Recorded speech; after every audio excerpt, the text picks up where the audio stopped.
Hello everyone, welcome to Medix YouTube channel. This is Ghairatullah Shinwari. In today's lecture, I'll be talking about necrosis.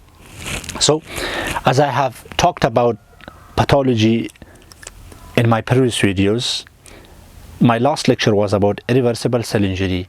So today I'm going to be talking about necrosis. Necrosis is a form of cell death. It's always pathologic, which means it never happens physiologically in our body. The important thing about necrosis is that it's always pathologic and it includes large number of cells. It never happens in a single cell level. And what happens because it's irreversible cell injury, it's a type of cell death, so the destruction of cellular membranes occurs. If you have a good look, this was my normal cell. So what I did, I destroyed a few of the cell membranes, which was this one, cell membrane, the other one, which was lysosomal membrane. So, as you saw, these membranes were destroyed by necrosis. So, whenever cell membranes are destroyed, the membranes of organelles which are inside of the cell will also be destroyed in necrosis. So, the enzymes which are inside of the lysosome,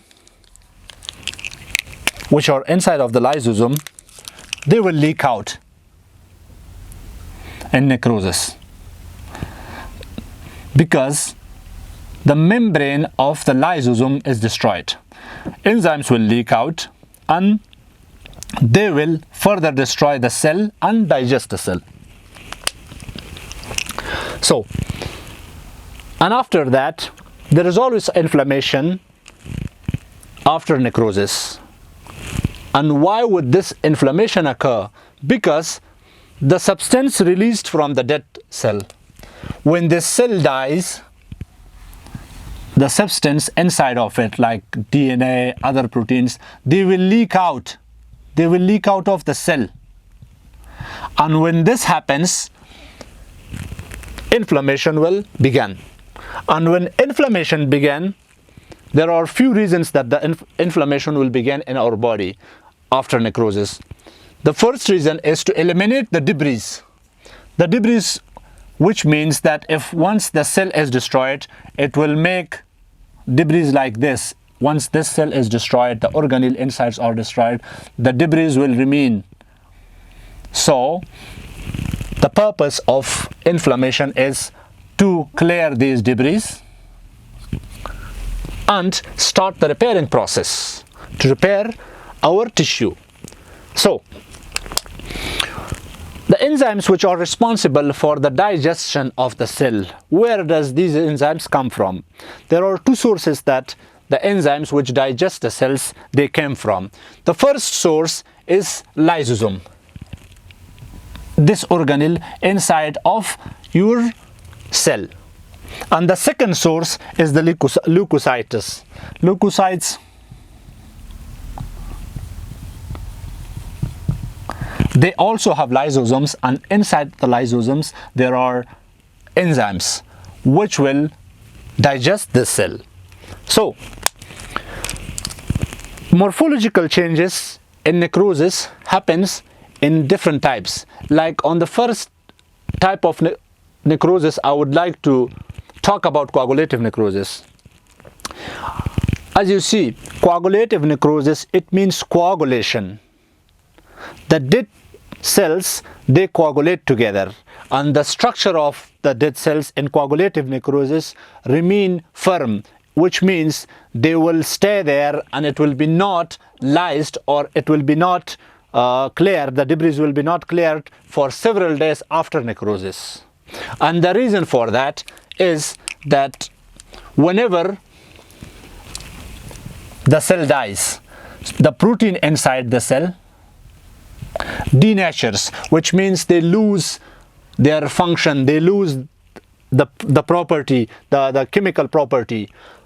So when the proteins inside the cell lose their chemical property, the enzymes will also, which are protein like enzymes from the lysosome, they will also lose their chemical function, which means they will be also denaturated. They will lose the natural function which was normally to digest the cell. And once they lose their function, they won't be able to digest the cell. So in coagulative necrosis, that's why this structure will remain firm, because the lysosomal enzymes won't be able to digest the cell. Coagulative necrosis normally happens due to ischemic infarction, due to ischemia, mostly in solid organs except the brain. It never happens in the brain. So, and the structure will be the dead cells will remain firm at least for a few days. Because why? The proteolysis is blocked, because these dead cells cannot be lysed, and the reason was because the enzymes, lysosomal enzymes, they lost their chemical function. They were denaturated due to ischemia, so they cannot lyse the cell. So the next necrosis which I'm going to be talking about is liquefactive necrosis. Liquefactive necrosis occurs or happens due to bacterial infection. It can occasionally happen due to fungal infection as well. So when there is bacterial infection or fungal infection, rapid accumulation of inflammatory cells occur, which means if there is bacteria, if there are few cells here, if I have few cells here in my tissue, and necrosis happened due to bacteria, cell death happened due to bacteria or fungal infection.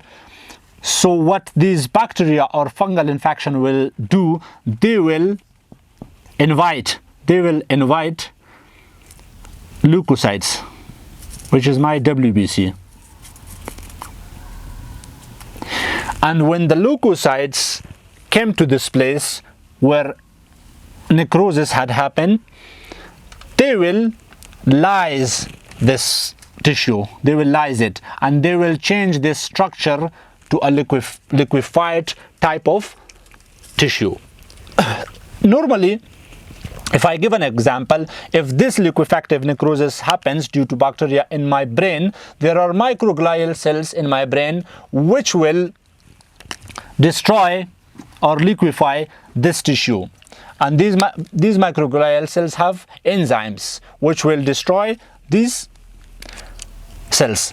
If I give another example, it will be in abscess. In abscess there are neutrophils, and in my body, and neutrophils have enzymes, and they will do the same thing. Or if I give another example, it will be pancreatitis. In pancreatitis there are enzymes inside the pancreas, and they will destroy the parenchyma of pancreas. So the same thing happens, but in different places. Another example of necrosis is gangrenous necrosis. Normally this happens in the lower limb mostly, and the reason why it happens is loss of blood supply, which is ischemia. So when loss of blood supply happen in my lower limb, like in my feet or any other place, they will go under coagulative necrosis. And it will be on multiple tissue layers, which means if it happened in a patient's leg and his tissue had 3 layers, it will happen on like most of these layers. It will take on 2 layers, it will take on 3 layers. It never happens on a single layer of a tissue.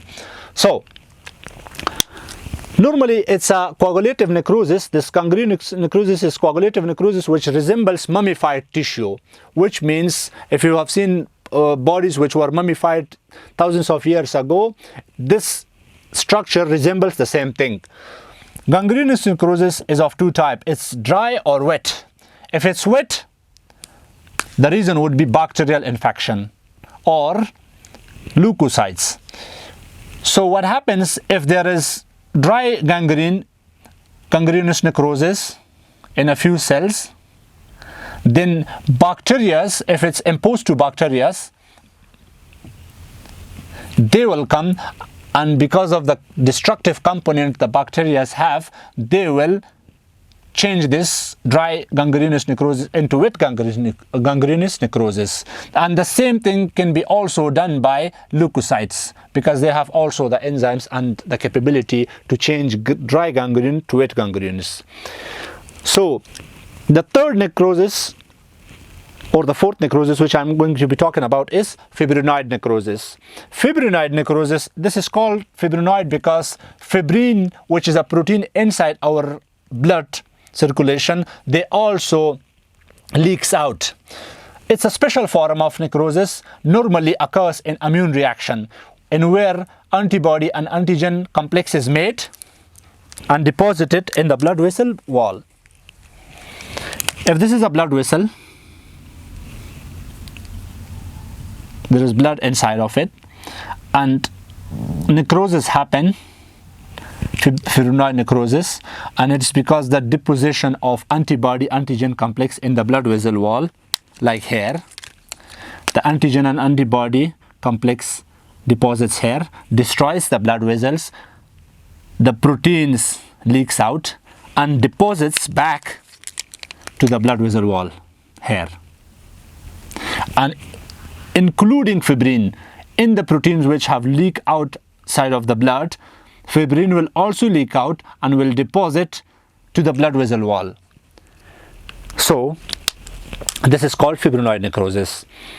It can also occur in severe hypertension or vasculitis.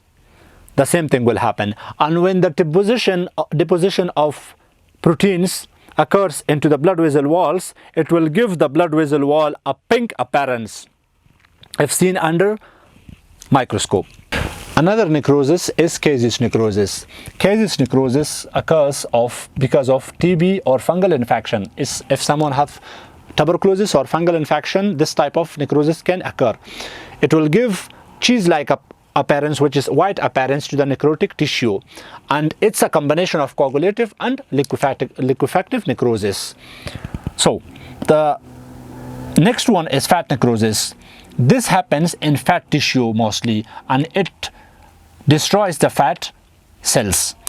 If I give an example, it will be pancreatitis. In pancreatitis, enzymes from acinar cells and ducts leaks out to the peritoneal cavity, and when they leaks out to the peritoneal cavity, they liquefy the membranes of fat cells in the peritoneal cavity.